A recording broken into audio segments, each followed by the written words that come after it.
לשנות את הסיפור שלהם. אפשר לקוות שישר כבר יבוא, אחר כך ממנו. אם כך, לשם מה לבנות מחדש תרומות גם עכשיו.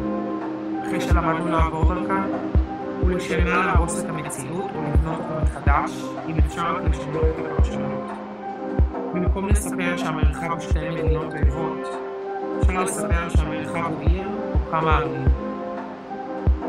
במקום לנסות להטביע במרחב את חותמה של ההזיה הלאומנית, אפשר להחליט שהסכסוך המזרח תיכוני הוא לא בעיה לאומית, אלא בעיה חברתית, עירונית. כדי להפסיק את הכיבוש, אולי צריך להתנתק ולהפריד, אלא פשוט להפסיק להיות כובשים. ואת זה צריך להתחיל וליישם ביחד. מדובר באתגר תרבותי, עירוני, לאומי ועולמי. ראוי לא פחות מהעיר הלבנה. זה יכול לבוא רק מתל אביב, וזה צריך להתחיל ביחד. כי שם הכל התחיל.